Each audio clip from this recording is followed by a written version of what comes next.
Anthony, Wendy, Sarah, and Oscar. "So, why are you here?" Michael asked with a friendly smile, watching the family of four sitting in front of him. The husband, Anthony, and wife, Wendy, sat next to each other on the love seat. To Anthony's left, teenage Sarah sat on an office chair with a frown on her face, her arms crossed, and her appearance showing that she didn't want to be here at all. To Wendy's right sat a boy, Oscar, who looked to be in his late teens. He looked down at the floor, holding his hands between his legs. Like Sarah, he clearly had no desire to be here.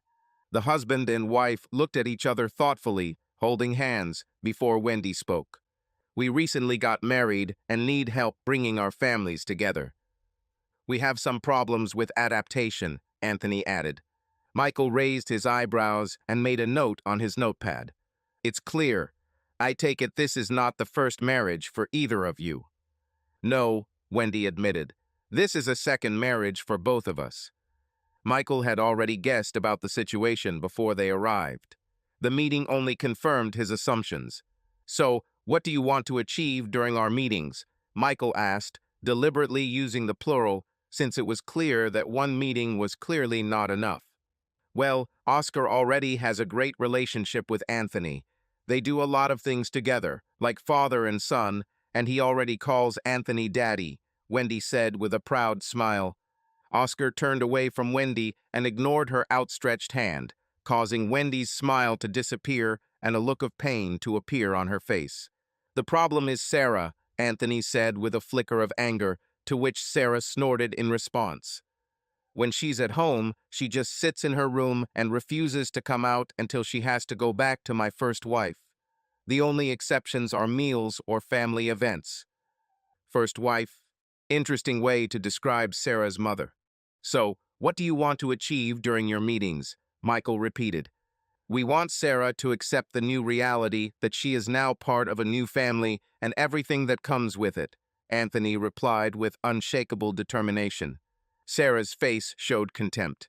"Are you saying that Sarah is preventing you from being a happy family?" Michael suggested. "No," Wendy answered hastily. "We just want her to accept me and us as a couple. I'm sure we can all be a happy family if we just try," she said, giving Sarah a hopeful smile. Sarah just shook her head with a look of disgust. "Sarah," Anthony said sharply, "don't you dare treat your mother like that." "She is not my mother," Sarah retorted. "Here we come to the root of the problem." Okay, Michael spoke in a more cheerful tone. "Let's do this. First I'll talk to you, Anthony and Wendy, alone, then I'll talk to Sarah, and then with you, Anthony and Sarah together. After this, I will talk to Oscar alone, and then to you, Wendy, and Oscar together. Finally, I'd like to speak with you, Anthony and Wendy, again to discuss what we've learned. I won't hide it, it won't be an easy road, and you'll probably end up with something you don't like. Are you ready to walk this path, no matter what?" "Whatever it takes," Anthony answered confidently. "Whatever it takes," Wendy repeated, smiling. The couple smiled lovingly at each other. "By the end of this story, you're unlikely to be smiling," Michael thought, and said out loud, "Great, Sarah, Oscar, do you mind waiting in the waiting room while I talk to your parents? There are snacks, drinks, and you can watch TV." "They are not my parents," Sarah muttered defiantly as she walked out, which caused a new burst of anger on Anthony's face. There seemed to be no interaction between Sarah and Oscar. "Don't ruin your dinner, Oscar," Wendy shouted after him. When the children left, Michael turned to Anthony and Wendy and smiled. "Okay," Michael began in a cheerful tone. "Let's get started." Anthony and Wendy smiled back. "Let's start from the very beginning," said Michael. "You both mentioned that this is your second marriage, right?" "That's true," they answered at the same time.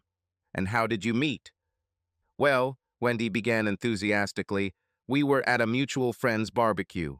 I just couldn't help but notice who this handsome guy was." Anthony laughed when he was called handsome.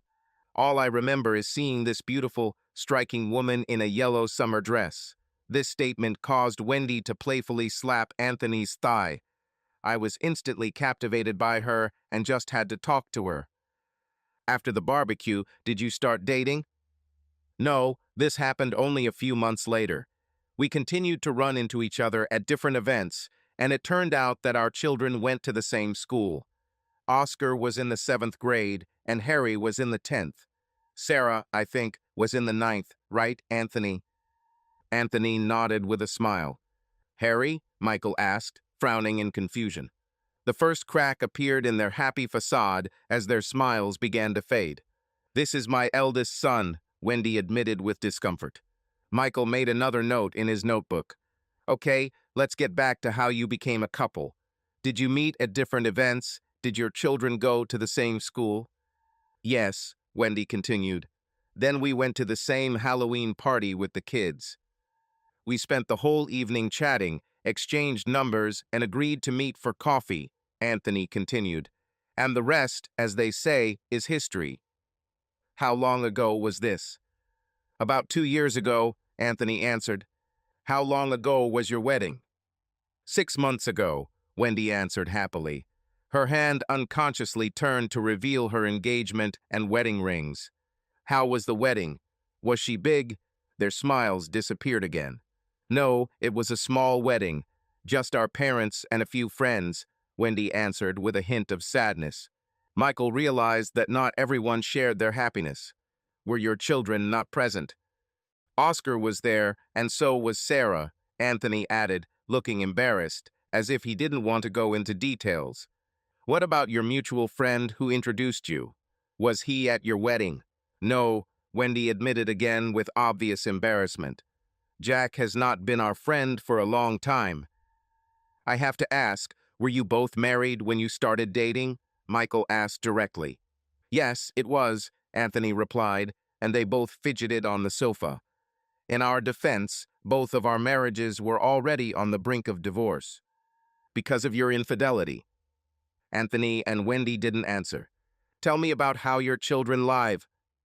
Oscar lives with us all the time, and Sarah comes to us once every 2 weeks, Wendy answered with a faint smile. And Harry, doesn't he live with you? No, we decided that it would be better if he stayed with my first husband, Wendy said with sadness in her voice. Again, an interesting way to call him father. Why? There was a misunderstanding because Harry and Anthony had a fight. He hit me, Anthony added unnecessarily. It was a misunderstanding, Anthony, Wendy insisted. It's a big enough misunderstanding for your ex to attack me, Anthony said irritably. The cracks in their marriage were already starting to show, thought Michael. Oscar himself decided to live with you, he asked. No, the court ruled that Oscar and Harry should live with me, Wendy answered with obvious discomfort, recalling the difficult divorce. It was a very difficult divorce. But now your sons live in different houses of your choice, Wendy nodded, and for the first time a tear rolled down her cheek. She grabbed a napkin from the box on the coffee table in front of the couch. Did Sarah decide to stay with her mother? Anthony nodded uncertainty. How much time passed between your divorce and wedding? I don't like this question. We are not going to make excuses for our marriage, Anthony responded sharply. Anthony, we need to do this, Wendy firmly told her husband. We got married 3 months after the divorce. Anthony just couldn't wait. Michael remained calm and wrote down another note. How many times did you meet each other's children before you moved in together? Anthony moved in with me with the boys right after he left his first wife. I met Sarah 2 or 3 times during that time. Were all your children at these meetings? It was difficult to get everyone together. We couldn't agree on visit dates, Anthony replied irritably. Okay, I think I have a general idea of your situation.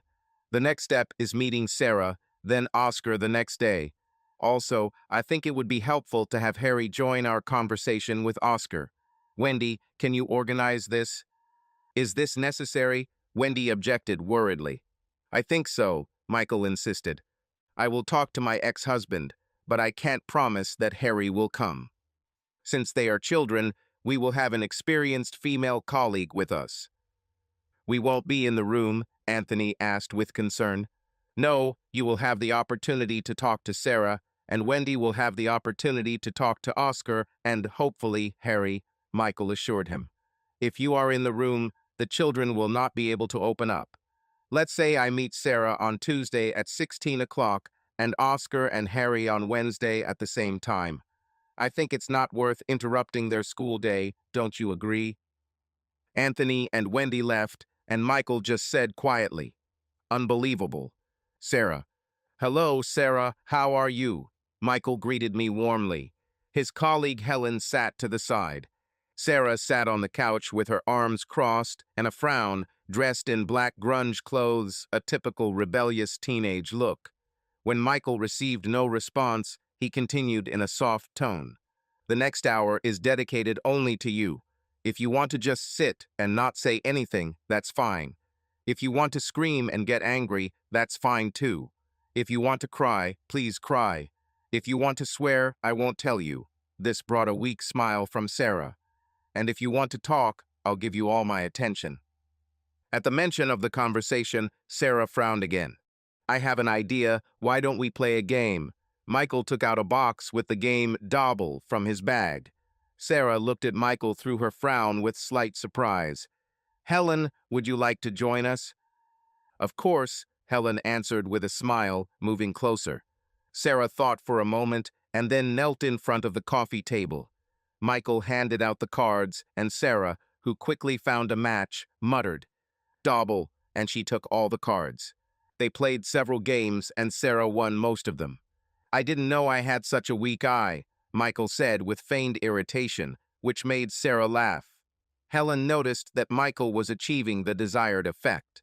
"I'm sure a lot of adults have told you how to live your life lately, but no one has asked you what you want," Michael said sympathetically. Sarah nodded, tears streaming down her cheeks. Helen handed her a napkin, which Sarah accepted gratefully. "It's not fair," Sarah said quietly. "No, it's really unfair," Michael agreed. "But now you have the opportunity to say what you want." "What would you like, Sarah?" "I don't want to be with Dad, and I don't want to see this bitch," Sarah said just as quietly, but with notes of anger in her voice. "By bitch, do you mean Wendy?" Michael clarified. Sarah nodded. "They act like we're one big happy family. They want me to call her mom, but she is not my mother. I hate her. Can you imagine that you will ever accept her?" Sarah shook her head furiously. "I don't want to have anything to do with her. Because of her, Mom and Dad divorced. Mom cries all the time. She has no money, and she has to sell our house because she can't afford it. We were happy until that evil bitch showed up." "Have you talked to your father about this?" "He's not interested in this. He just wants me to be part of their stupid happy family and keep quiet." "Do you want to continue seeing your dad?" Sarah shrugged. "Maybe." "Do you feel like Wendy took your father away from you?" Michael asked with sympathy. "If you and Dad were just the two of you, would you want to communicate with him?" Sarah nodded sadly. "But he won't do that. She should always be there." "You don't trust your father anymore, right?" Sarah shook her head. "Did he hurt you by leaving your mother?" Sarah nodded again.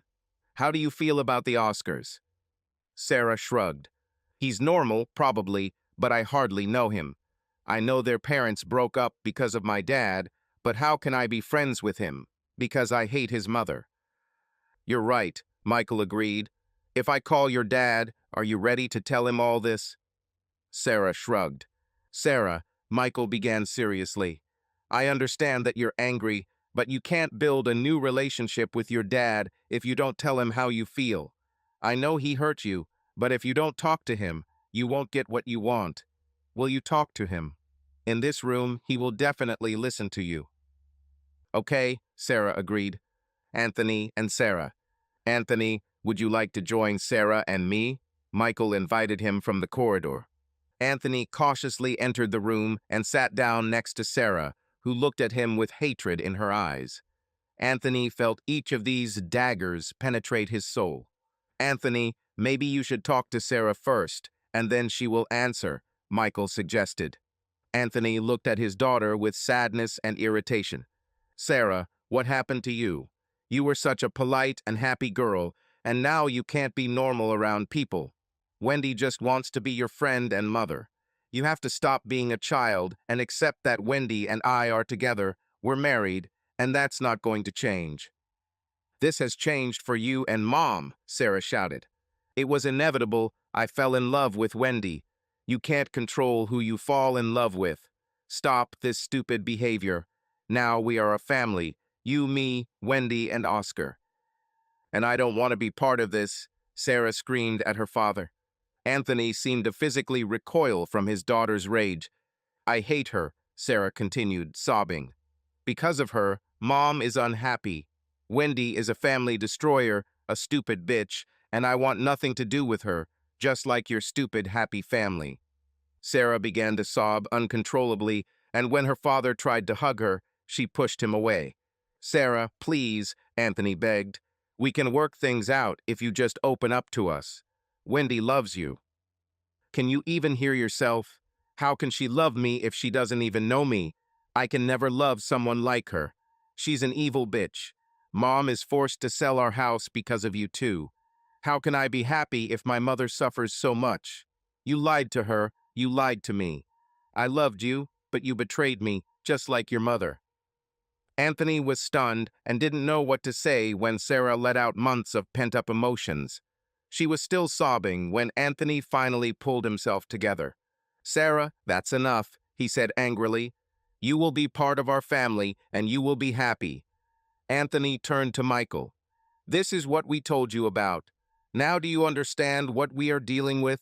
I think I understand, Michael replied, trying to contain his own irritation. Oscar. Hey, Oscar, come in and have a seat, Michael greeted the boy warmly, shaking his small hand. This is Helen. She will help me be honest. Oscar sat down on the sofa, looking a little nervous. How old are you, Oscar? Michael began. 12, answered the boy. So, what class are you in? At 8 o'clock. Of course, the 8th. Michael laughed with feigned embarrassment, making Oscar smile. Helen noted how easily Michael could win over children. Michael became serious. Oscar, let's talk about your mom and dad. Tell me, which dad do you mean, your own or Anthony? Which one do you prefer? Michael asked with interest. I prefer my real dad, but he hasn't been happy since my mom and I left, Oscar said innocently. What do you think about Anthony? Oscar shrugged. He's trying to be my dad, but he's not my dad. He always tells me what to do and punishes me if I don't do it or make a mistake. That's why Harry left. Harry is your brother, right? Yes. Oscar nodded and his eyes lit up. Harry is the best brother. I'd like to live with him, but Mom and Anthony told him he had to live with Dad. Why is that? Anthony got very angry with us when we didn't want to clean up and shouted at me. Harry hit him. It was so cool. Michael frowned in confusion. Your mom told me that you and Anthony do a lot of activities together, like father and son. He's trying. He takes me to watch football. That sounds great. What's wrong with that? Michael asked. This is his team. Dad, Harry, and I are rooting for the other team, but Anthony insists that I root for his team. He even laid out bed linen for me with his team's logo on it, and I don't like his team at all. What else does Anthony do with you? He takes me to play football in the park for my team. This is fun, isn't it? I like watching football, but not playing it. Anthony screams all the time. It's awkward. Which do you like best? Karate. My dad teaches it at his dojo and taught me and Harry. I'd like to do it again. There was a noise behind the door, and a large guy of about 16 with a noticeable bruise on his face ran into the room. Harry, Oscar exclaimed with a joyful smile and rushed into his brother's arms. Oscar, Harry exclaimed in response. Both boys laughed, hugging and fussing with each other. Harry, welcome. I'm glad you came, Michael said warmly. Sit down with your brother. When everyone was settled, Michael remarked, This is a serious bruise. Yes, I got it at a karate competition. I made it to the semifinals, Harry said proudly. Mom explained why you are here. Yes, about how she wants Oscar and that idiot to become one happy family. Harry rolled his eyes with disgust. I take it you don't like Anthony? He's an arrogant jerk. He acts like he's our father and thinks that gives him the right to treat us like crap. It just pisses me off that Oscar is still living with him. Were you asked to leave? Yes, this idiot shouted at Oscar, and when I stood up for him, they kicked me out. Anthony was being really nasty, and my mom took his side. Anthony says you hit him. Yes, I hit. I have a black belt in karate. He had no chance. Anthony hates everything he can't control. He forbade Oscar from doing karate because he was afraid that Oscar would do the same as me. It was so cool, Oscar smiled, and Harry hugged his younger brother. You are very close, aren't you? Yes, we are best friends, Harry answered happily. Exactly, Oscar agreed. What do you both think about Sarah? Michael asked carefully. Harry looked puzzled. Anthony's daughter, Oscar whispered to him. Oh, yes. She's normal. Sometimes we see her at school, but she prefers to avoid us. She hates her mother, and rightfully so, I guess. We hate Anthony too, Oscar added. Michael suspected that Harry had some sympathy for Sarah. Are you ready to tell all this to your mother? Michael asked softly. Damn it, said Harry irritably. So that's why I'm here. I only came for the Oscar. Okay, but I'm doing this only for him, for no one else.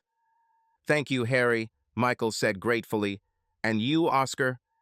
Okay, but only if Harry is here, Oscar agreed. Wendy, Oscar, and Harry. Wendy entered with obvious concern. She must have heard what happened between Anthony and Sarah and knew what Sarah thought of her. Now she was afraid to hear the same from her sons. Wendy, why don't you talk to Oscar and Harry? Wendy sat and thought, not knowing where to start, before speaking. Harry, Oscar, I love you so much. Do you love me so much that you kicked me out and trusted this idiot and not your sons? Harry answered sharply. Harry, it was just a misunderstanding. If you apologized, you could go home. My home is with Dad, and Oscar should have been with us too if you hadn't said those false things in court. The only misunderstanding is why you chose this tyrant instead of Dad. Wendy clasped her hands in her lap. Anthony is a good person. He cares about Oscar. You love him, don't you? Oscar shook his head vigorously, and Wendy looked at her youngest son with an expression of horror and disbelief. This is not true, Oscar. Tell Harry the truth, she demanded. I don't like him, Mom. He hates Harry, and I can't love someone who hates Harry. I don't like that he constantly forces me to do what he wants. I hate his football team. I want to go back to my dad and Harry and do karate again like before. Wendy began to sob and grabbed some tissues. I can't believe you're doing this to me and Anthony. I love you both. I need you to be with me. She tried to hug both sons, but Harry pushed her away. For the first time, this angry young man became emotional. No, Mom. As long as you're with that idiot, I don't have a mom anymore, Harry said cruelly. Wendy looked as if she had been stabbed in the heart, not only because of Harry's words, but also because Oscar, while supporting his brother, admitted his dislike for her husband. Wendy completely broke down. Michael felt his anger begin to boil again. Anthony and Wendy. Michael looked at Anthony and Wendy, covering his mouth with his hand. The newly married couple looked deathly pale. After what felt like an interminably long pause, Michael spoke, with a slight hint of hostility in his voice. I assume you both read my report and agree that it is unpleasant for both of you. Anthony and Wendy nodded slowly. I will present it to you orally, and then you can speak out. Firstly, your children are healthy and harmonious individuals. I was especially impressed by Harry and Oscar's love for each other. But it's not thanks to you. In over 20 years as a marriage and family therapist, dealing with seemingly every family problem you can think of, I have never encountered people as narcissistic as you. I don't know if you deserve each other or if you're toxic to each other. Anthony and Wendy recoiled from Michael's vehement criticism. You came to me with a request to help Sarah adapt to a new family situation. After a little analysis, I uncovered a whole bunch of problems. The root of your problems is that you both are still living in romance mode, putting your wants and needs above everyone else. Listening to you, I heard only what you want and what you need. I was hoping that during these meetings you would begin to ask your children what they want and need, but to my disappointment, you never did. When your marriage is born out of infidelity, it looks like a knife in the back for your children. Sarah has a deep dislike for you, Wendy. She doesn't even say your name. She sees you as the destroyer of the family, the source of her mother's unhappiness, her financial difficulties, and the person who is trying to replace her mother. To be honest, I'm inclined to agree with her. Anthony, you know full well that Harry hates you, but you probably don't realize how much Oscar dislikes you. I also have serious concerns about your controlling and aggressive behavior. You force Oscar to do only what you think is right, not what he likes. If you'd like, I can recommend a good therapist for both of you to work with your narcissism and controlling tendencies. Wendy, you are not Sarah's mother, and you need to stop trying to be one. Anthony, you are not Oscar's father, and you need to stop trying to take that spot too. If there was a worse way to bring two families together, you found it. You basically forced complete strangers to live together and expected them to become one big happy family. You have been living in an illusion and a fantasy fueled by your own desires and needs, and now that fantasy has been destroyed. You are completely oblivious to your children's feelings. I have no idea how you could think this would work. You both don't understand that by betraying your ex-spouses, you also betrayed your children. Betrayal and divorce have a huge impact on children. I have seen parents completely lose contact with their children due to cheating. Even those who did not lose contact never had the same relationship with them. Both of you are on the verge of this situation. I also see cracks in your relationship that may have arisen from the fact that you were forced together by the consequences of your infidelity. And the worst thing, Wendy, is that you kicked your own son out of the house because of his conflict with Anthony. And I'm absolutely sure Anthony insisted on this. Isn't that right? It was a misunderstanding. Wendy hastily wiped away a tear. It was not a misunderstanding. Harry punched Anthony in defense of Oscar. You sided with Anthony, which is why your sons are now living separately. Harry and Oscar are very close, and this was not in their best interests. This is unforgivable. I have to inform you that I have sent my report to the judges of the family court that heard your divorce cases. In my report, I recommended giving full custody of your children to your ex-spouses. I have to be tough when it comes to children's safety. No, you can't do that, Wendy screamed in horror, tears streaming down her face. Don't you dare send this report, Anthony said threateningly. I already sent it, Michael answered indifferently. What can I do to get my boys back? Wendy asked, barely able to contain herself. Go to therapy to work on narcissism. Spend time with the boys alone, without Anthony. Repair your relationship with them and be Anthony's mother, not his mistress. Unfortunately, you will never be able to improve your relationship with Sarah. Anthony, you may not be able to mend your relationship with Oscar and Harry either, but you must reconnect with Sarah on her terms, not yours. Do you have anything you want to say or any questions? The broken couple, exposed, shook their heads and left the office, realizing that they would now have to take responsibility for their actions and face the consequences of betrayal and betrayal. Valerie, Kyle, Jack. Michael watched the three people sitting in front of him carefully. Valerie looked worried. Lines of worry were visible on her face. He assumed she was the mother. The nervous man, Kyle, looked a little older than Valerie, but did not appear to be related to the other two. Finally, the sullen teenager Jack, who, according to the information on the sheet in front of Michael, was 15 years old. Another failed blended family, Michael thought sadly. What secrets will I have to reveal this time? Michael put on his usual friendly smile, which he always used at the first meeting with clients. Welcome, he greeted warmly. What brought you to me? Why do you think you need therapy? Valerie glanced at Jack with concern. It's because of Jack. Ever since Kyle moved in with us, no, even since Jack met Kyle, he's been difficult. Difficult? Michael looked at Jack with a question in his eyes. In what sense? Is he behaving provocatively? Is he offensive? Is he being aggressive? Valerie shook her head. None of this.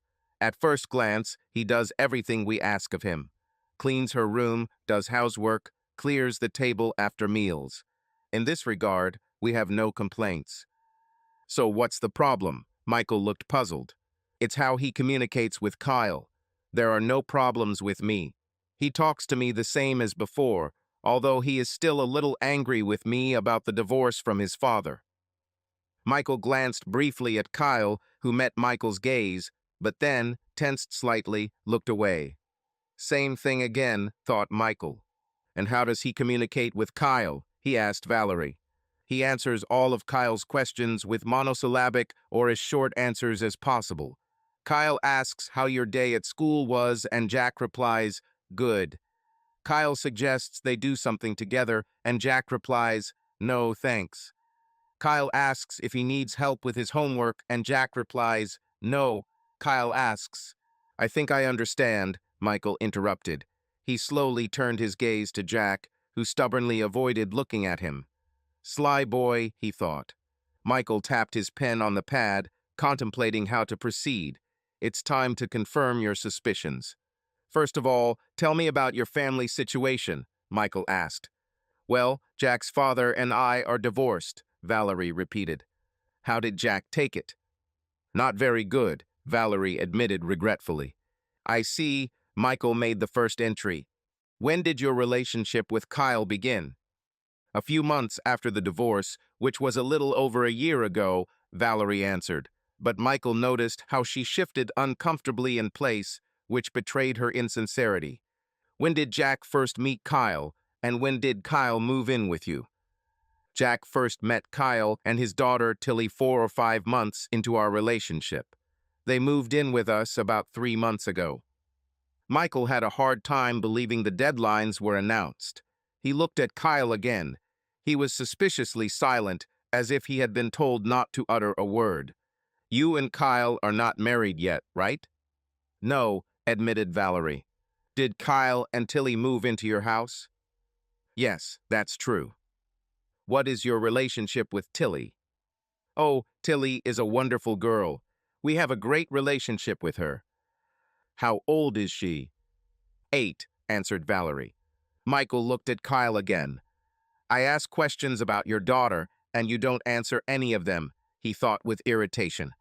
What is your relationship with Tilly's mother, Kyle? They are divorced, Valerie hastily answered for Kyle. God, thought Michael. Was the divorce amicable?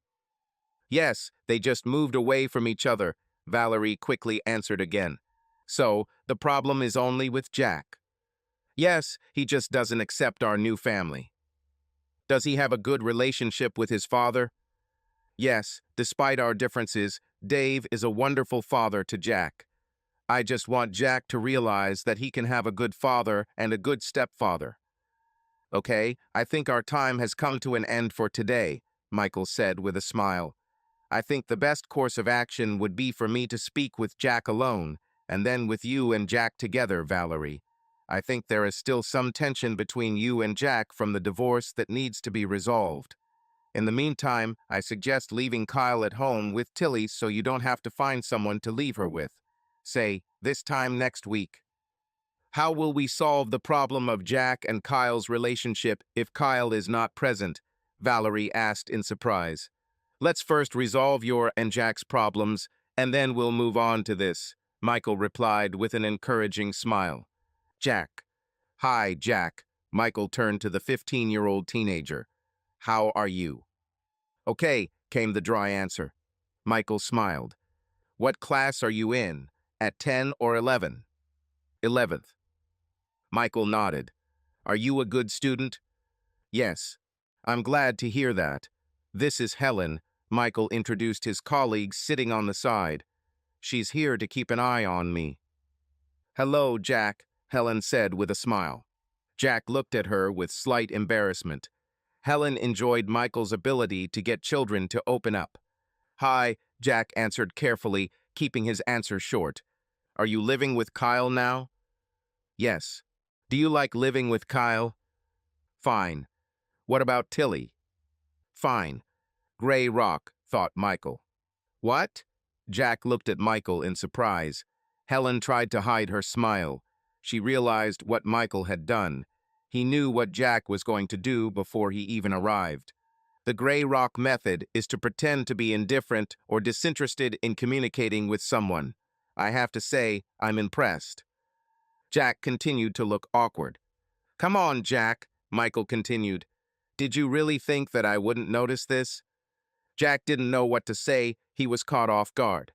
Let's start over, okay? Michael said encouragingly to the young man. I'm sure you don't want to be here, but this is your opportunity to speak up. Using the gray rock method against me won't help you with your mom or with Kyle.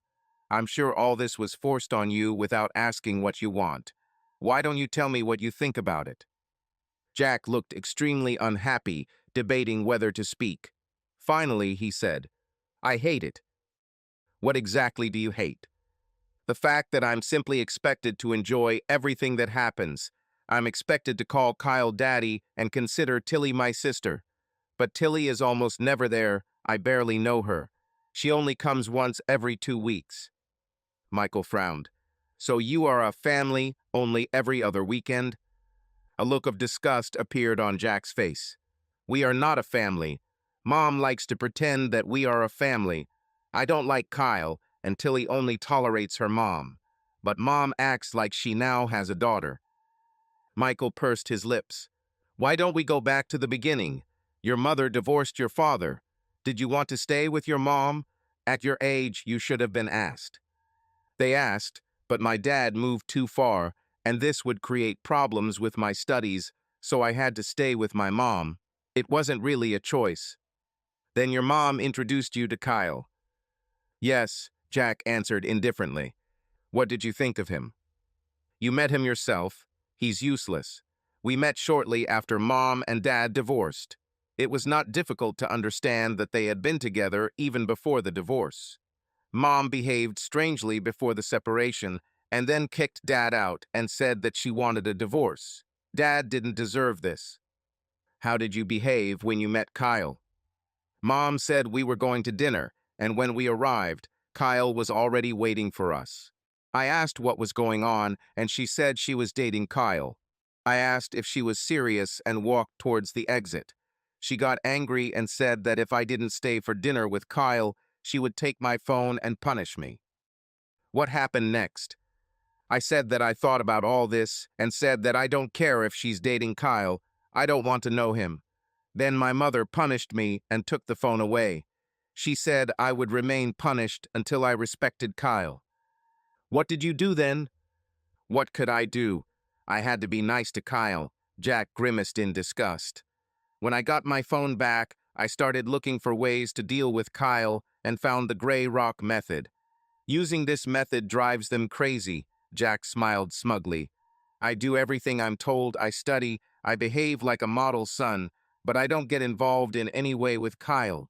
And since I don't break the rules, they can't punish me for it. Helen smiled. She noticed that Jack was starting to show off. Michael saw it too, but it was important to get the client to confess. What do you want to achieve with the gray rock? I want my mom to break up with Kyle. Do you think you can do it? Hope. Michael looked at Jack carefully. His suspicions were confirmed, but something still didn't add up. Okay, Jack, call your mom, Michael said friendly. Thank you, Helen, he added, noticing her dissatisfied look.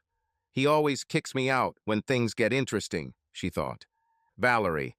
Hello again, Valerie, Michael greeted her warmly. Valerie responded with a weak, nervous smile. I had a good talk with Jack. You were right, he is still angry about your divorce. Maybe you can tell me why you divorced Jack's father. Valerie's face hardened. We just moved away. No one is to blame. It was sad, but it happens. I understand, said Michael, flipping through the notes. Why did you move away? Dave wanted to deviate from our life plans, Valerie explained. I couldn't allow it. Allow me?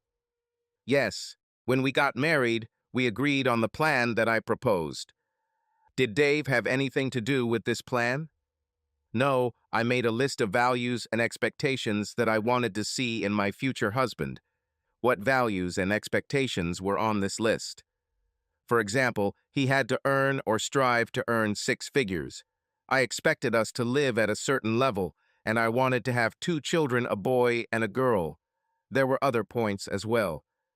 Michael raised his eyebrows. Quite serious requirements. Did Dave live up to them? Almost. He only gave me a son, and not having a daughter was a problem throughout the marriage. We had problems with this. Jack was a blessing, of course, but I wanted a daughter to make our family complete. Have you undergone treatment? Yes, we completed the course. Dave had problems. We conceived Jack through treatment, but other attempts failed. Then financial problems began. Valerie wiped away a tear.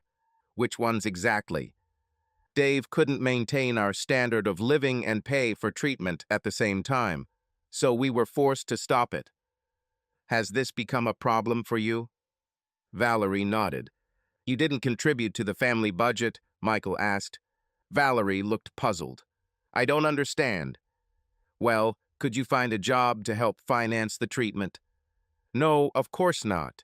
One of my expectations was to be a housewife. It's clear. Did Dave ask you to get a job? Valerie's face contorted as if Michael had touched on a painful point. Yes, and it hurt me painfully. He wanted to deviate from the agreements we made when we got married. I see. Michael let out a short chuckle. How did Dave's health problems and the cessation of treatment affect your feelings for him? I felt deceived. Obviously, this created tension in the marriage. What was the last straw? When he refused to pay for further treatment. And then you told him to leave and filed for divorce? Valerie nodded. At that moment, I gave up the hope of having more children of my own, so I started looking for an alternative before it was too late. Aha, now it's clear, Michael exclaimed, as if everything had fallen into place. After the divorce, you started dating. Am I right in assuming that having a daughter with Kyle was an attractive factor for you? Yes, Valerie smiled, as if Michael finally understood her. This was a mandatory expectation for my new partner. Thank you, Valerie. We'll leave it at that for now. I think the next step would be to have a conversation with you and Jack together. We will discuss your relationship. But what about Jack and Kyle? Valerie asked with a hint of irritation in her voice. Before you decide this, you need to sort out your relationship with Jack. After talking to both of you, I have an idea of the problem, but I think it's important that you both express your feelings in a safe environment. Let's make an appointment for the same time next week. Valerie and Jack. Hello again, Michael smiled. Valerie looked angry and depressed, and Jack was clearly pleased with himself. It seems like some changes have occurred since our last meeting.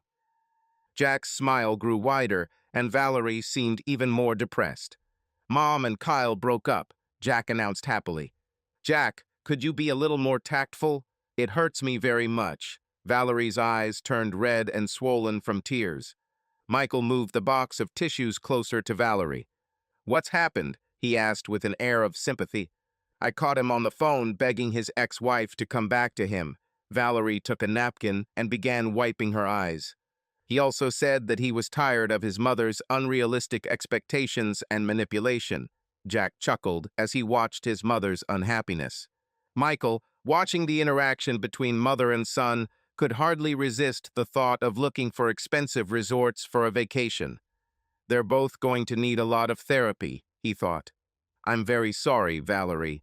That must have been hard to hear. You were so close to your dream of having a family. Jack snorted, holding back his laughter. I think we should start the session. Valerie, why don't you start? Tell Jack how you feel about his behavior. Valerie turned to Jack, closed her eyes theatrically, and then opened them again before speaking. Jack, I love you, but you made me suffer a lot with your attitude towards Kyle. Kyle meant a lot to me, but by not accepting him or talking to him, you pushed him away. It hurts so much. I deserve to be happy and have a partner who loves me. You, me, Kyle, and Tilly could have been such a happy family, but now we will never know. I know you're mad about me divorcing your dad, but we just grew apart, and...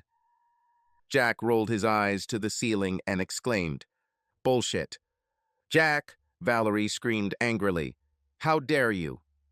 "Honestly, Mom, are you serious? I know you dated Kyle while you were married to Dad. You were acting so suspicious before the divorce. You always disappeared in the evenings. How long can you go to meetings with friends? You showered at strange times, and one day I saw you kissing him right outside our house." Valerie's face turned pale and her eyes widened. It was obvious that she did not know that her son had seen everything. She pulled herself together and answered, "Jack, dear, you must understand that your father has not made me happy for a long time. Kyle made me happy again. I'm sorry you saw this, but Kyle made me feel alive again. Don't you want me to be happy? What you did is like the person closest to me doesn't want me to be happy.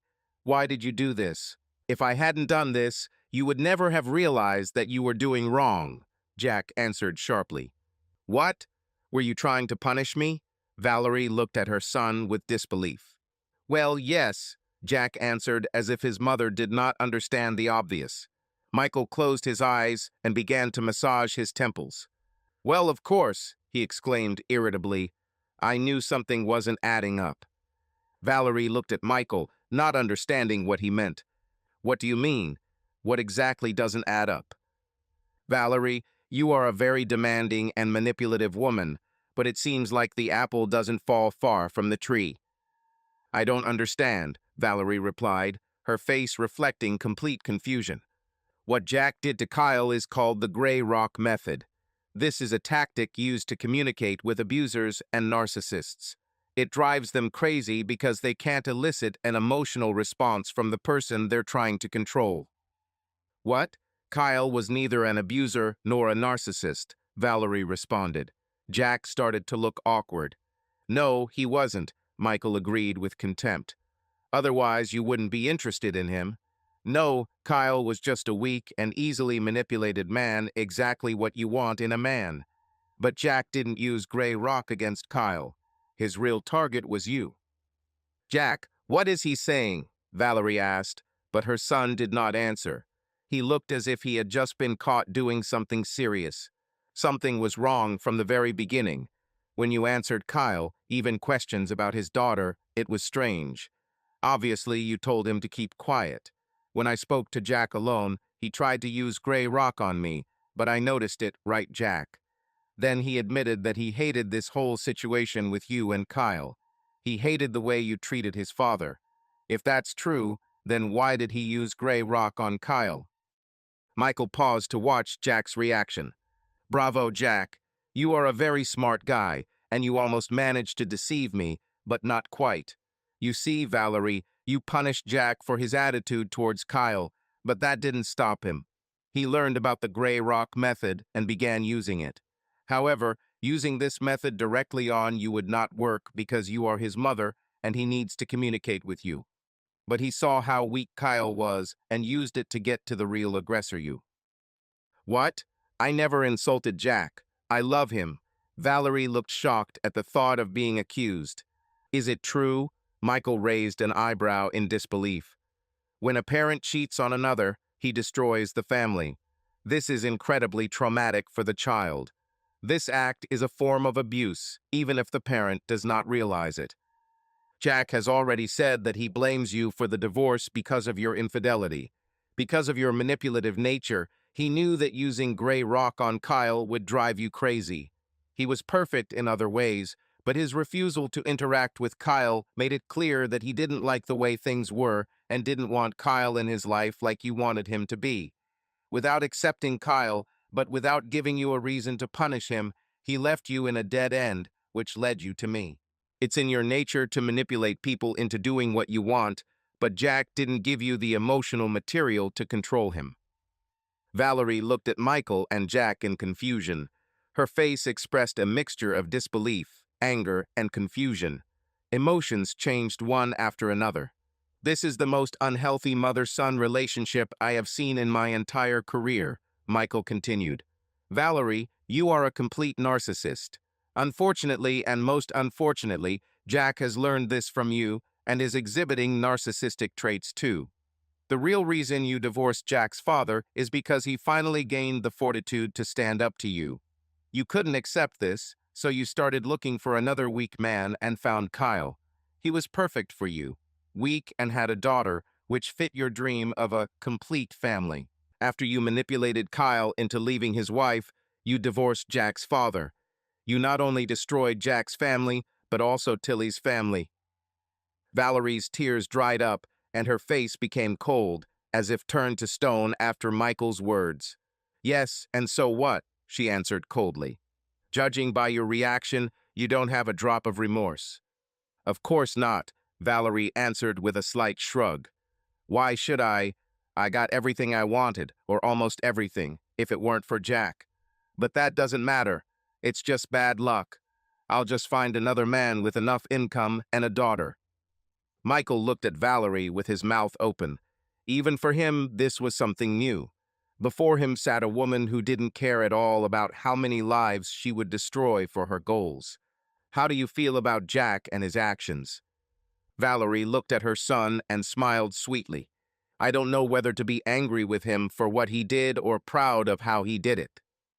Hundreds of thoughts raced through Michael's head as he considered how to handle this situation. Finally, he decided. I think we'll end your session here, he said. Valerie, my job is to help people solve their problems so they can become better people. I am not a tool for manipulation. Since you do not repent of who you are, I cannot help you. But I worry about Jack and the kind of person he might become. I'm happy to work with Jack to make sure he doesn't turn into that person. Which person? Valerie raised an eyebrow. Someone like you, Michael answered sharply. You have my phone number and email if you want to make an appointment for Jack. All the best.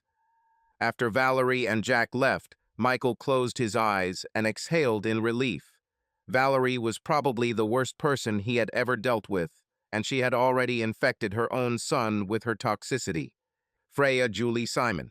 A tearful teenager Freya sat between her worried mother Julie and irritated father Simon, who seemed to want to be anywhere but here. Michael immediately realized that there had been a trauma in the family. Something had greatly shocked this girl. He wondered if the father or both parents were to blame. Hello, Michael greeted the family with a friendly smile. What brought you to me? Why do you think you need therapy? We went to my mom's 80th birthday a few weeks ago, Julie began in a nervous tone. Congratulations to your mother, Michael answered. Julie smiled gratefully at his comment and continued. She looks great for her age. Freya was very excited to go to the party because she was going to see her family. We rarely see them because we live far away. From your tone, it seems to me that this was not a joyful family meeting.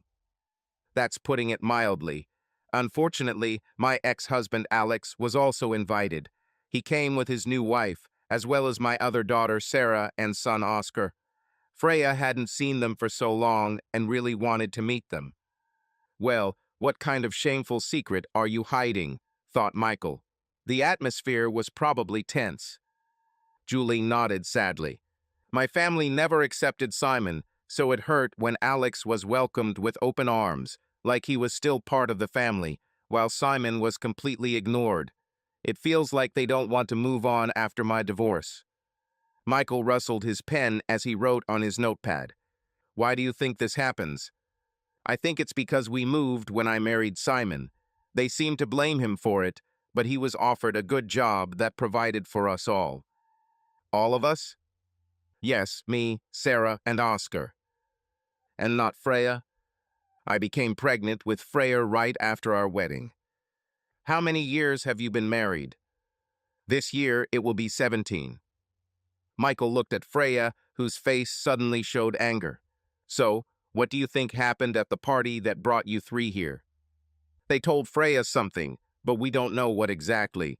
Since then, she has been angry with us, sits in her room all the time and cries, but refuses to say what's wrong. I see. Do you want me to help Freya open up? Michael clarified. Yes, Simon answered irritably. It kills Julie to see Freya like this. Family gatherings are fertile ground for conflict, especially if ex-spouses are present. Are Sarah and Oscar affected by what happened? Julie and Simon looked at each other nervously. No, they don't live with us anymore, Julie explained. They are adults. They left the nest and decided to live closer to their father. Aren't they Simon's children? No, I gave birth to them while married to Alex, my ex-husband. Why do you think they decided to live closer to Alex? Julie made an offended face. They never liked Simon. Simon tried very hard. He wanted to be a good father to them, but they rejected all his attempts to improve relations with them. It became especially difficult when I was pregnant with Freya. Why do you think this happened? I think they blamed Simon for taking them away from their father. They only saw him during school holidays. That must have been hard. Julie nodded but didn't say anything. Michael wasn't sure if she understood his comment. Her silence only increased his suspicions that she was hiding something. I think we'll end our meeting here, Michael said, looking at his notes. I have collected very useful information that will help determine how to move forward. What I suggest, first, I will talk to Freya alone. Alone? Asked Simon. Shouldn't we be with Freya? No, Freya doesn't trust you and won't open up if you're in the room. After the conversation with Freya, I will talk to you too. Michael opened his planner and asked, Would Wednesday at 16:30 suit you? Freya. Hello, Freya, Michael said warmly. How are you? Freya just shrugged her shoulders indifferently. This is Helen, Michael introduced his colleague. She's here to make sure I don't say or do anything that will get me punished. Hello, Freya, Helen said. Inside she was burning with excitement. What secrets will Michael reveal this time? Freya smiled faintly at Helen in greeting. How old are you, Freya? Michael asked. 16, answered the girl. Have you already taken the GCSE exams, or will you take them this year? I rented it out last year, Freya answered, without looking Michael in the eyes. At the last meeting, your mother said that you were at your, let me see, great-grandmother's 80th birthday a few weeks ago. Michael looked through his notes. Freya shuddered at the reminder, her face becoming depressed. Your mom said something happened or something was said that upset you, Michael added. What happened at the party, Freya? Freya bit her lip and shook her head slightly.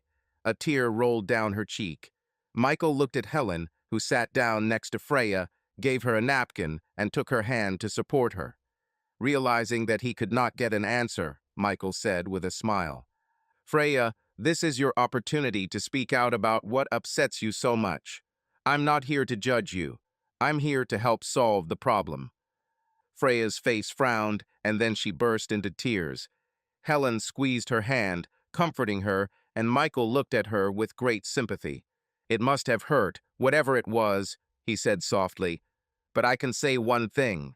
I can't help if you don't tell me what hurt you so badly. How can I fix this if I'm the problem? Freya cried out with sobs. Michael and Helen exchanged puzzled glances. What do you mean when you say that you are the problem, Freya? Michael asked carefully. Freya pretended that she had said too much and closed herself off again. Michael decided to change his approach. Tell me about your relationship with your brother and sister Oscar and Sarah. Freya's face contorted in pain again. We never got along. More precisely, they never loved me. They are much older than me. I never understood why they didn't want to play with me, especially Sarah. When I was little and asked her to play with dolls, she would not agree unless her mother forced her. And even if she did, it was after a big quarrel. When Mom and Dad asked her to babysit me so they could go somewhere, they always argued about it. In the end, Mom and Dad gave in. I didn't understand why until my grandma's party. How is their relationship with your dad?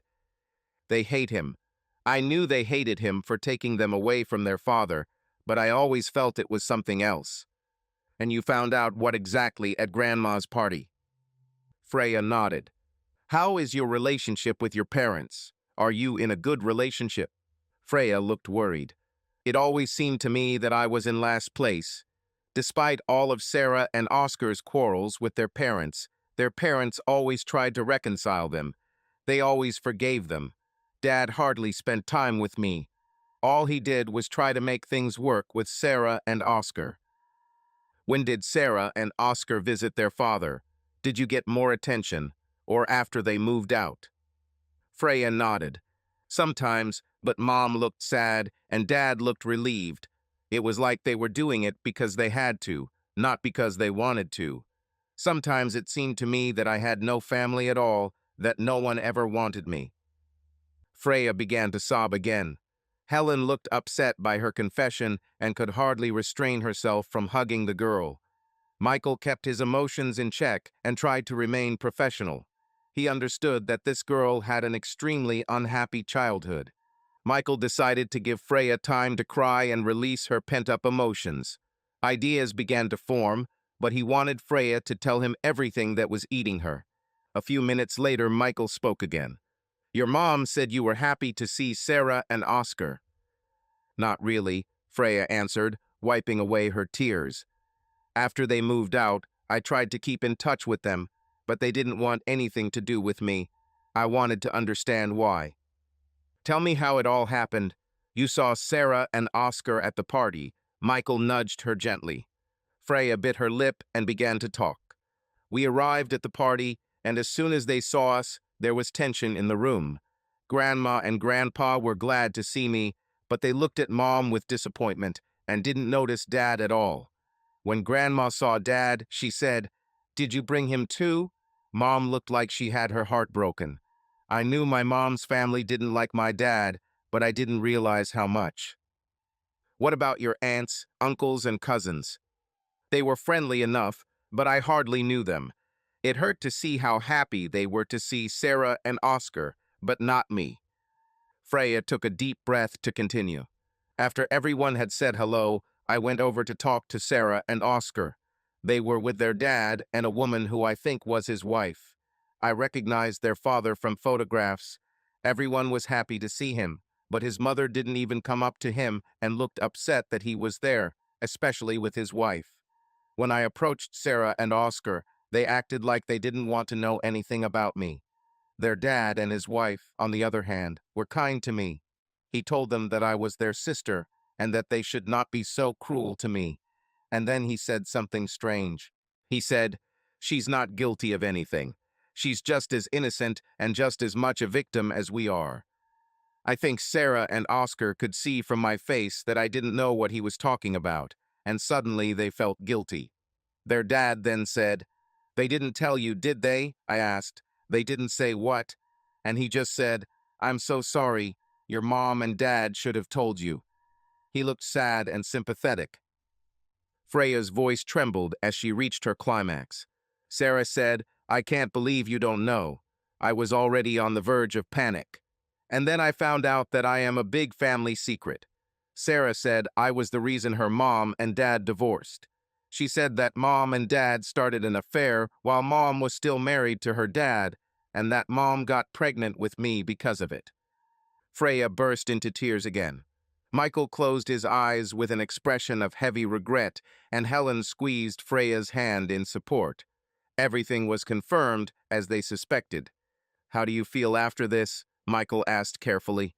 "It's like I've been deceived all my life, like I'm a mistake, as if my existence is something wrong. It's unfair. I didn't ask to be born. Why does it have to be me? Why can't Mom and Dad love me like normal parents?" Pain and resentment were heard in Freya's voice. "Freya, look at me," Michael said firmly. When her gaze met his, he said, "Betrayal destroys families. The damage it causes cannot be underestimated. I see it all the time in this office, but I want you to understand that whatever happened between your mom and dad, it was not your fault. People call kids like you children of treason. I don't like this term because you are a victim just like Sarah, Oscar, and their father. In a way, you are even a bigger victim because you were born into this situation, and people define you by the actions of your parents without feeling sympathy for you. You were born because of the lies and selfishness of other people, but these lies are not yours. You didn't do anything wrong. You are absolutely innocent. You're right, it's unfair. Your mom and dad hurt a lot of people, but you are not responsible for it, and you shouldn't be blamed for it. You are an innocent child, Freya, who deserves better. Julie and Simon. Michael smiled at the married couple sitting in front of him, who looked wary. He noticed that they were sitting a little apart. It looks like their marriage is in bad shape, he thought. Did you find out what happened to Freya? Julie was the first to break the awkward silence. Yes, I found out, Michael answered good-naturedly. But first I want to know a little more about you too. Okay, Simon answered cautiously, clearly skeptical. Why don't you tell me how you met? Julie, you mentioned that you were married before and already had 2 children. Both spouses began to fidget nervously in their seats. Yes, Julie began slowly. We met at work. We are both teachers. I teach biology and Simon has come to my school as the new deputy head teacher. We never planned to be together. It just happened somehow. We started working on a science fair for school and a connection developed between us. Then feelings began to grow. I was in a bad place and Simon made me laugh and one thing led to another and we started a relationship. Eventually Simon proposed and we got married. The lack of joy and happiness in her story confirmed to Michael that their marriage was not a happy one. Simon, is Julie your first wife? No, I was married 5 years before Julie. We didn't have children. There was a harshness in Simon's voice, almost like hidden resentment. Are you going to tell us why Freya stopped talking to us? He asked irritably. Yes, I'll come to this. But first, I want to gather a little more information so that I don't make false assumptions, Michael replied calmly. After the wedding, you all moved, taking the children with you and taking them away from their father, right, Julie? Julie nodded with a pained expression. Yes, Simon has been promoted to headmaster. How to build a relationship with Simon in the lives of your children. It was hard, very hard. They never forgave me or Simon for taking them away from their father and friends. Alex was also furious, but at that moment it seemed necessary to us. When the children entered university, they decided to spend their holidays with Alex. It broke my heart. What was it like suddenly becoming a stepfather, Simon? How did you try to mend your relationship with Sarah and Oscar? I tried everything, but they just didn't want to accept me. It became especially difficult when Julie became pregnant with Freya, and I was forced to take care of her children. His voice sounded restrained, but Michael caught a note of irritation. Michael's eyebrows shot up. Simon made a slip of the tongue that cast doubt on the entire chronology of events. His words indicated a reluctance to accept Julie's children. And that brings us to Freya, Michael began. Freya is a very unhappy girl with a strong sense of alienation. Since childhood, she felt rejected by her older brother and sister and deprived of the attention of her parents, who spent all their energy arguing and trying to improve relationships with Sarah and Oscar. They had no energy left for the child they had together. This is not true, Julie almost begged. Simon's face darkened. This is the conversation you need to have with Freya. These are her feelings. You need to listen to why she feels this way. Her life is filled with misfortune. And this brings me to why she doesn't want to talk to you. Sarah told her that she was the reason you and Alex divorced Julie. Sarah told her that you got Freya pregnant while you were having an affair with Simon. Julie gasped and Simon closed his eyes, his face contorted in anger. Judging by your reaction, it's true, Michael added. I told you what needed to be done to get rid of the pregnancy, but you insisted on keeping the baby, Simon almost growled. Simon, Julie exclaimed in horror. Freya is your daughter. I never wanted children. I told my first wife this, but as soon as we got married, she changed her mind, and you didn't even bother to use protection. Michael looked in amazement. This was something new even for him. Never before had he heard a parent say they regretted giving birth to their child. But Simon isn't done yet. This is just terrible. Everything was great with you and me. The sex was amazing, and you ruined everything by getting pregnant. He tried to keep his anger under control, but years of accumulated discontent came to the surface. You yourself made me pregnant. You are equally responsible for Freya, Julie objected. No, it's on your conscience, Simon answered angrily. I had to put up with your ungrateful little bastards. I didn't want it then, and I don't want it now. Don't even get me started on your family. To be honest, I'm tired of all this. I've been tired of all this for a long time, but you tied me up with a child, and now I have a daughter that I never wanted." And Simon stood up and left the room, leaving Julie in a state of shock. Julie and Freya. "I see Simon is not with us today," Michael said as Julie and Freya sat down across from him. "No," Julie replied, looking and sounding depressed. Her eyes were red and puffy, and she looked like she had been crying recently. "We're getting a divorce. After our last meeting, I told him he had to move out." "I'm sorry to hear that," Michael responded sympathetically. "How do you feel about this, Freya?" Freya just shrugged. "I never felt like he loved me or wanted me, so I don't care." Julie looked devastated and took Freya's hand. Freya did not look pleased, but did not remove her hand. "Were you able to talk to Freya after our last session, Julie?" "A little, but it was difficult, as you can imagine," Julie answered. "All you did was cry and miss Daddy all the time," Freya said sharply, snatching her hand away. "Fine," Michael began, wanting to diffuse the emotionally tense atmosphere. "Why don't you tell your mother how you feel, Freya? Tell her why you're upset and angry." Freya nodded, and tears rolled down her cheeks. "Why were you never there for me, Mom? All you do is focus on Sarah and Oscar. I never felt wanted or loved. Dad never loved me, and Sarah and Oscar never wanted anything to do with me. All my life people have looked at me and whispered to me as if I was some shameful secret, accusing me of something. Now I know what. Why didn't you tell me? Why were you ashamed of me? What have I done to deserve this? God, Mom, I'm so unhappy. I've never been happy." Upon hearing about her daughter's misfortune, Julie began to sob uncontrollably, muttering, I'm sorry," almost inaudibly, when emotions completely took over. Michael moved the box of tissues closer to Julie. After a few minutes, Julie managed to pull herself together. "Julie, I think Freya deserves the truth."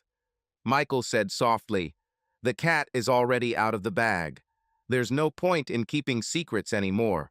Why don't you tell Freya how she was born?" "Oh God, I destroyed everything," Julie moaned, wiping her eyes. She slowly turned to her daughter. "I love you. If you understand nothing else from this conversation, please understand that I love you with all my heart, just as I love Sarah and Oscar. If you love me, why have you ignored me my whole life? I'm so sorry, I never meant to ignore you. You are everything to me, but I failed you because I am a terrible mother.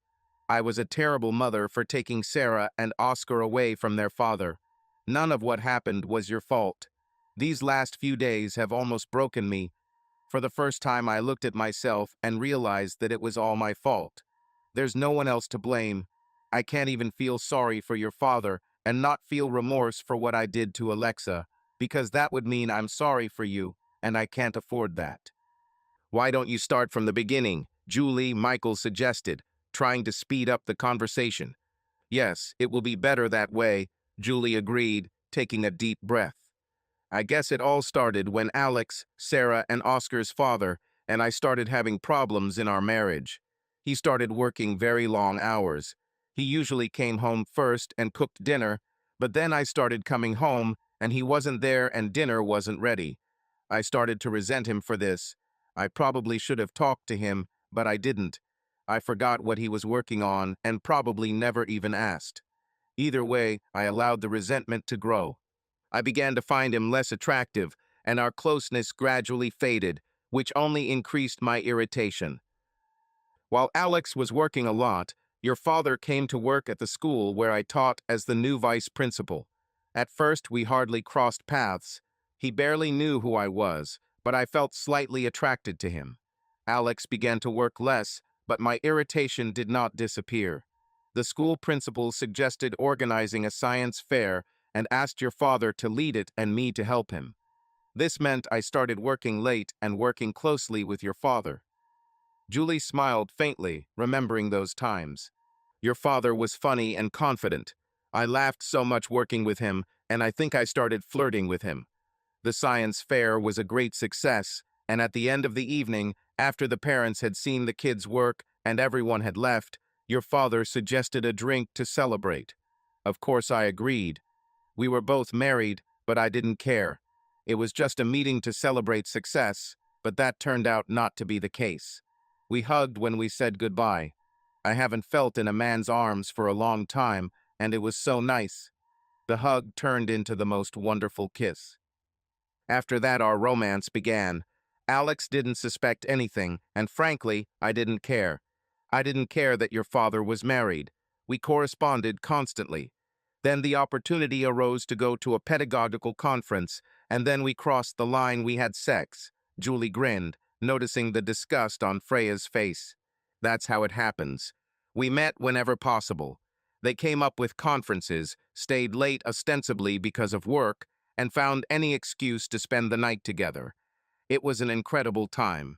I was completely engrossed in the novel and fell in love with your father. Then I started thinking about leaving Alex, and after 6 months of our romance, I became pregnant with you. For the first time, I panicked. On the one hand, I was happy, but on the other, I was not ready to leave Alex. My mind was in chaos, and I made my first and last mistake. I left the pregnancy test in plain sight. I think Sarah found it and showed it to Alex. Alex didn't say anything for a while. It took 2 or 3 weeks before he confronted me about it. At that time, I didn't even tell your father that I was pregnant. When Alex finally spoke, he had all the proof. He had a pregnancy test, which I thought I had thrown away, screenshots of our correspondence with your father, and hotel receipts. We had a big fight. I blamed Alex for everything. He filed for divorce and moved out. Moreover, he told everyone, our families and friends. The worst thing was that Sarah and Oscar were furious with me and never forgave me. They were old enough to understand what was going on. I lost almost all my friends. My parents did not hide their disappointment. I had a huge fight with Aunt Harriet. No one wanted to meet your father, but Alex was still considered part of the family. It made me so angry. Alex even told everything at school. It became extremely unpleasant to work. The school principal was furious at the damage our affair had done to the school's reputation. After that, everything started to develop very quickly. When I told Simon I was pregnant, his wife kicked him out of the house, and he moved in with me, Sarah, and Oscar. This only made the situation worse. When our divorces were finalized, I was about 6 months pregnant. Considering how bitter the divorce was, I'm surprised how quickly it all went away. Simon's divorce went even faster. I got a house as part of a divorce, and Simon somehow got a job as a school principal in another city. I sold the house and took Sarah and Oscar with me to spite their father. I thought that if we moved, we could start over and become a happy family. Your father and I got married shortly before you were born. However, Sarah and Oscar became even more complicated. Your father had to take care of them because I was pregnant and then took care of you. They didn't even hide their contempt for your father. He tried everything, but they never accepted him, and after going to university, they never returned home. When you were born, I thought that life would become happy and you would bring us all closer. You were such a sweet little thing. But Sarah and Oscar showed no interest in you. I tried everything to make them friends with you, but they didn't want to. I saw how they pushed you away as you grew up, so I tried to get them to spend time with you. I spent all my energy on this and forgot to be a mother to you.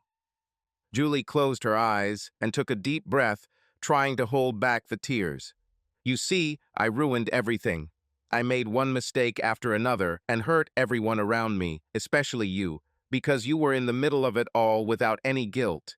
I heard people call you, and it broke my heart. I'm so sorry I did this to you. Why didn't you ever tell me this? Why did you keep this a secret? Freya demanded. Julie looked at her daughter sadly. Because I started lying when I started an affair with your father, and lying became a habit. I lied so that people wouldn't know about our affair. I lied to hide how your father and I got together.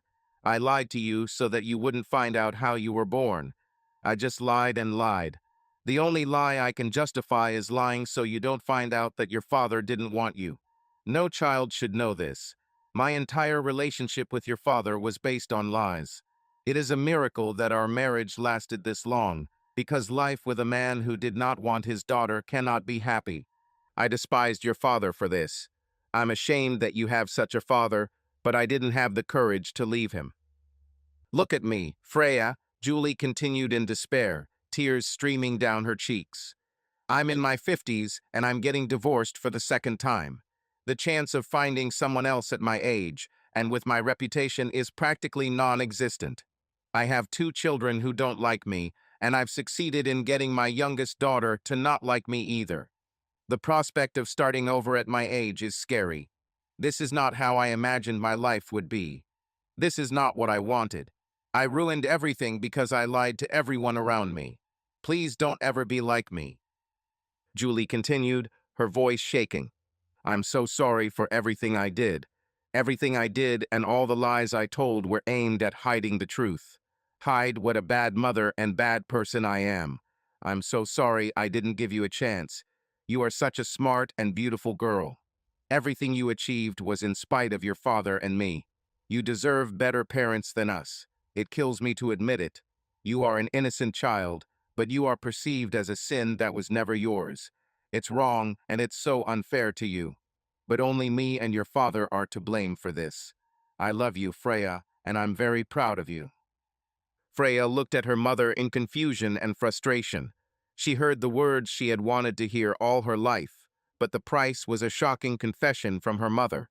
For any child, seeing an intelligent woman broken by her own sins is too much. I feel so worthless, Mom. All my life I felt like a mistake. I never felt like anyone wanted me. Freya sobbed. Julie doubled over in pain and let out a piercing scream. The emotions were too much even for Michael, but he allowed them to continue. The session had already exceeded its time, but everything that was said was necessary and long overdue. Freya, you are the only good thing that came out of all of this, Julie said when she could speak again. You are the only person your grandparents are happy to see.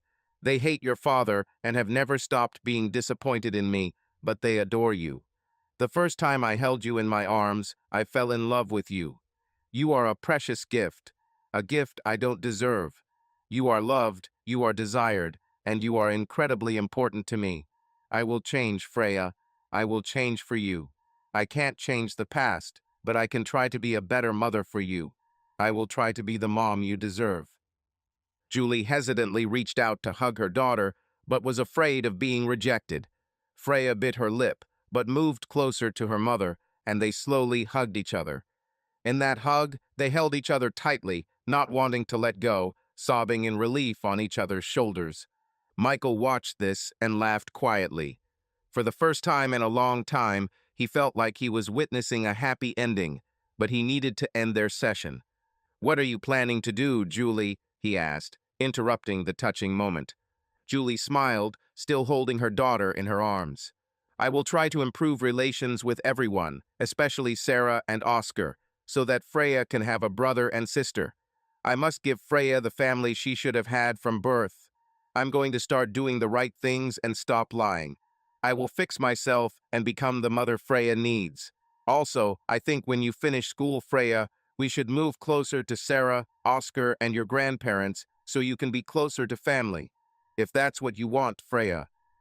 Yes, I would like that, Freya answered joyfully. You will need a lot of therapy for this. Michael noted. Whatever it takes, Julie answered with great determination.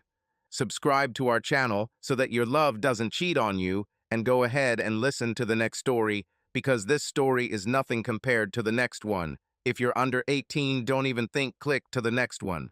Click to the next one. Click to the next one. Click to the next one.